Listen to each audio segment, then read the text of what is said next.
Et ça, c'est important de ne pas s'exciter à faire les logos et tout ça en se disant « Waouh, super, ce nom, ça claque, je vais faire ça ». Et au final…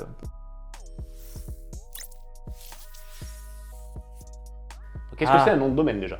Alors un nom de domaine, c'est l'URL en fait, c'est le chemin qui amène à votre boutique. Hein, c'est le nom qui a marqué www. Voilà, dans la barre ouais. Nom de domaine. Ça dépend de plusieurs façons d'aborder, déjà avoir son nom de boutique et de savoir comment on veut se démarquer. Alors il y a le choix SEO. Le choix SEO, c'est comment ranker, comment faire que votre boutique devienne la référence dans votre niche. Souvent on évoque le fait qu'il faut qu'il y ait le nom du produit ou de la niche qui apparaît de façon bien sûr pas trop flagrante mais intelligente, comme il y en a qui ont les boutiques du chien, ça pouvait être quoi, enfin, la boutique du chien.fr, ça pourrait être intelligent. On le voit pas mal dans les bijoux, mon bijou, ma parure, tous ces trucs là. Ouais, tout ça. En fait, d'avoir pour le SEO, d'avoir notre domaine comme ça, c'est bon, c'est excellent. On peut pas faire mieux.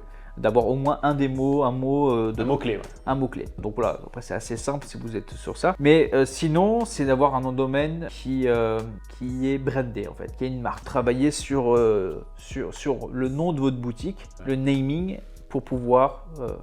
Moi j'ai une règle que je rajouterai tout le temps, je pense qu'on est raccord là-dessus parce qu'on travaille tout le temps ensemble donc je le sais, mais quand vous faites un naming déjà, donc le nom de votre boutique et que vous le mettez dans l'URL, essayez de faire quelque chose de court et de prononçable, de retenable par les gens. Si vous faites un truc et que c'est imprononçable, inretenable, les gens ils auront du mal à revenir sur votre boutique. Donc pour moi, première des choses, il faut que ce soit impactant, assez court et que, tu sais, je me rappelle, c'était à peu près ça. Il ne faut pas que ça soit un truc à rallonge, il faut éviter les tirets, de mettre des trucs à tirer à rallonge, la boutique super bien, voilà, bref, d'éviter les tirets.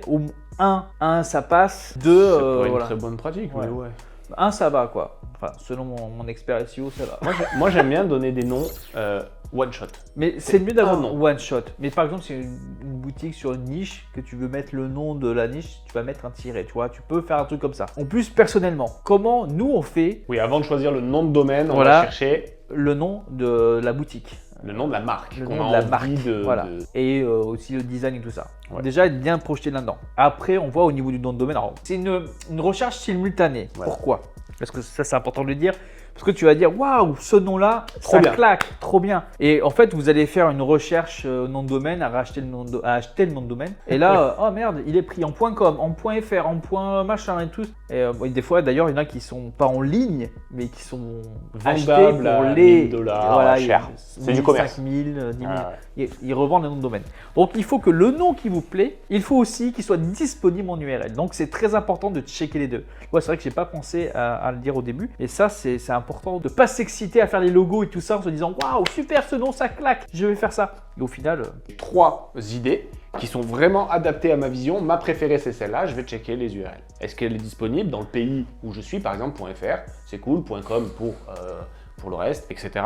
Et si oui, c'est OK, on valide. Puis sinon, tant pis, on passe sur le deuxième, etc. Mais en général, quand on fait du naming, nous, on essaye d'avoir toujours 2 ou 3 options. Ça nous est arrivé à plusieurs reprises de se dire « Waouh, on veut ça !» Ah ben non, on peut pas. Bon, on fait quoi?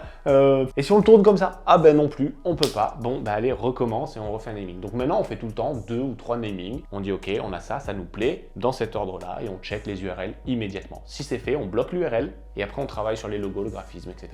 Ouais, il faut bloquer tout de suite l'URL. Si vous avez trouvé l'URL avec votre nom que vous voulez, ne faites pas les logos et disant allez, c'est bon, j'achète. Non, achetez-le tout de suite. Vous le voyez, vous avez validé. Avant de travailler sur les chartes graphiques, il faut faire ça. Ça serait dommage. Ça serait de l'argent peut-être jeté par les fenêtres. Parce qu'une fois que l'URL est pris, c'est terminé. Il n'y a plus de marche arrière. Après, ça serait pas de bol si vous le faites et que au bout de 10 jours, c'est déjà acheté par quelqu'un d'autre, mais ça peut arriver. Ça arrive. Enfin voilà, l'URL, rien de très compliqué en soi. C'est pas très compliqué. C'est 2-3 petites règles. Mais on avait des choses à dire. Est-ce que tu penses que les produits gagnants existent vraiment ?